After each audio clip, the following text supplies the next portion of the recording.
I keep getting distracted, but today it's finally time to go remove the battery pack from my parts car, the whole reason I bought it, and try to grid charge it and save it. Now that's gonna be a process that takes quite a while, just like rebuilding the pack is a process that takes quite a while, even more time when you keep not making any progress. But speaking of getting distracted, are you following me on Instagram? Because if you want to know stuff that I haven't done on the channel yet, or secret things that I can't talk about for another couple months, you might want to follow me on Instagram. Links down in the description, as well as I think Facebook and some other socials I actually don't remember.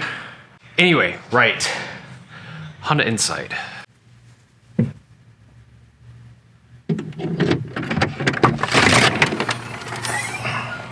Now, of course, the process for doing this is going to be pretty much identical to doing it on my silver car, except I'm not going to have Zeph here to help me lift the battery itself out of the back of the car. So I'm gonna have to try and get a little bit inventive with that. Otherwise, same song and dance, just a different day. Here we go.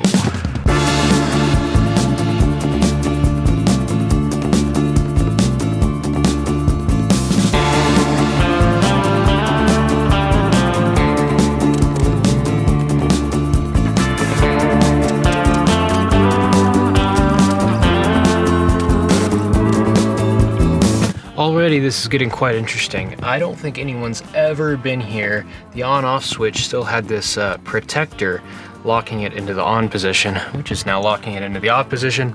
And all of these fasteners look completely original and untouched. So that's kind of cool on its own. I'll be taking all of these original fasteners and putting them on my car, so it'll just be that little bit nicer.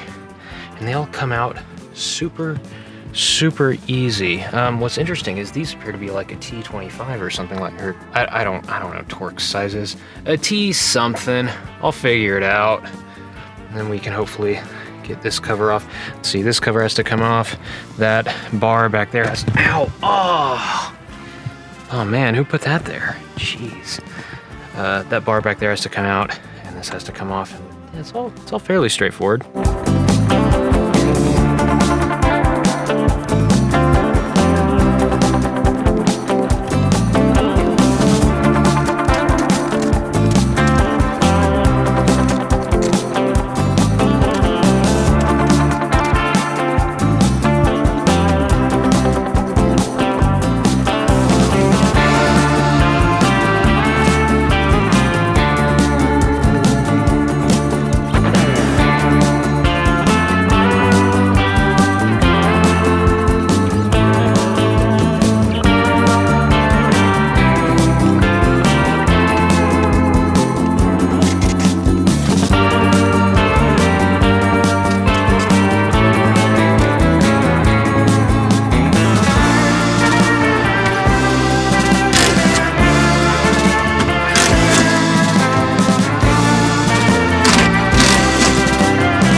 Camera fell down, so I'm not sure how much of that you missed, but we got the cover off, the plastics off. Yep, we can get a good view of the IMA battery now. I thought no one had been in here before, but the IMA computer is disconnected, and those are the connectors you disconnect when your battery goes bad and you want to drive the car gas only. So that's fun. So someone has been in here apparently. It's a good sign of things to come. Hopefully the battery is savable though. At any rate, whoever disconnected those did a good job of putting everything back in its place and all the correct fasteners and whatnot, which is super nice of them. So now all that's left, I already disconnected these. I might flip the battery back on and take a quick reading of it just to see what we're working with here. Or I might just wait until this is out of the car to do that. Might as well. So all that's really left is disconnecting the rest. Some of this stuff. I gotta flip those computers over, unbolt this whole mess here, get this plug out of the way, and then there's 4 of these, I think those are 12s, and then the battery is pretty much ready to come out. Really not a ton of work. This is actually really, really simple. Once you've done it the first time, just unplug all the ECUs. One of them comes out completely, the other one flips over. Once you undo all the bolts holding them in, this frame comes up. 3 plugs to undo there. That plug there. The 4 14s are on the end. There is a big plastic buoy there, air duct, that has a single 10 that you can undo right there. And that's how you get to the 14 back there. And at this point, it is loose. So now is the really fun bit, because last time I did this, I had help. Zeph did the heavy lifting for me.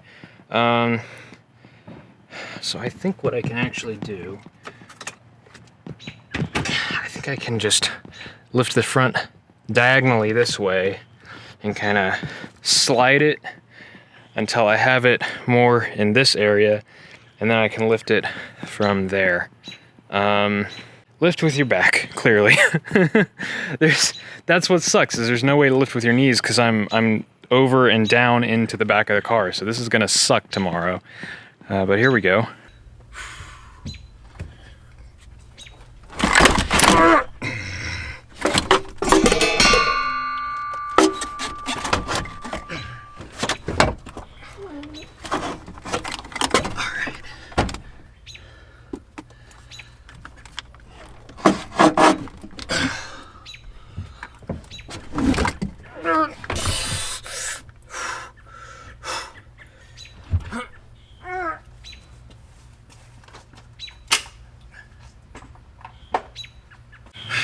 Okay, time to go inside.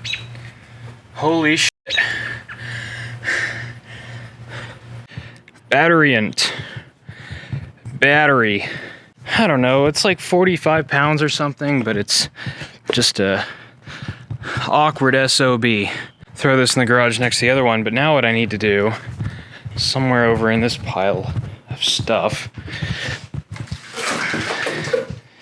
I believe this is a bench charging harness for the grid charger there. So this guy just, fan controller connector, plugs in there, positive lead, negative lead, inlet temp, and outlet temp sensors to get a vague idea of what's going on. And then this then plugs into the grid charger, and I can charge her up. Okie dokie. Let's see what we're dealing with here. Pull the safety off, maybe. There we are. Got the leads wedged in there from the multimeter, and I'm using welding glove because I'm a pansy. 0 volts, that is not good. Definitely less than ideal. Let's do a continuity check across that main fuse there. Continuity check across the main fuse, 0.5 ohm. Okay, so that fuse is good. Oh boy. I guess we'll just see what happens if I try dumping some voltage into this through the grid charger. Yeah, so let's throw a couple switches, and I've just remembered something very important. I don't know what I'm doing. Charging. Battery volts, 0.2. Oh, the fan just kicked on. That is cool. Red, charging. So it's warning, low current charge, 4 milliamps. I don't know what that means. Yeah, so that means the grid charger's broken, actually. I emailed the designer and he got back to me amazingly quickly, thank you very much, and he told me how to do a factory self-test on the grid charger, and we found 2 bad power supplies internally. Now, I can go get that sent off, fixed for a pretty reasonable fee. Great, I'll have my grid charger back and we'll be chilling. But here is the very unfortunate implication of that. My battery probably wasn't ever that bad. Like, if I had a working grid charger, I probably would have never had to take this out of the car. Because I tried grid charging it and I got, I think, that same error actually. But I interpreted it wrong. I thought it was an error with the battery. You know, it's not drawing enough current to be like a valid charge or whatever. I don't know much about electronics. I know just enough about electronics. Which is why now these stupid things are absolutely everywhere in my office. I'm starting to use them as furniture, actually. Like if you set this here, very nice headphone stand. I don't know where I'm going with this bit. Point is, if I had just had a working grid charger and not misinterpreted everything, I probably could have just grid charged the inside and would have been fine for the next 6 or 7 months or so. So that's wonderful. So now I'm just going to keep on with cycling all of the sticks from my original pack. I'm still going. I've got a box of them down here. I think I'm halfway through the 20 because I've been doing a really bad job of keeping up with that. And yeah, so I'll send the grid charger off and we'll see if we can rejuvenate that battery. Who knows? I'll probably just end up robbing it for parts for my other battery. And hopefully we can get the stupid car back on the road. The exciting news is that the far smarter than me people at Insight Central have actually begun. They've been working on development of a lithium-ion pack that will be a drop-in replacement for the nickel metal hydrate factory battery. Now, it has taken 20 years for this to be developed because it is quite the engineering challenge, and they've done an excellent job. It looks like they've actually got quite a nice product that'll be available. And I plan on buying that as soon as it's available to put some lithium power in my Insight, as well as having larger capacity, being slightly lighter weight, I believe. It will also be able to put more current into the IMA battery and take more current from it. So you'll be able to get more regen when you're braking, and you'll be able to get some more torque out of the motor. So it's back to playing the waiting game. Gotta love it.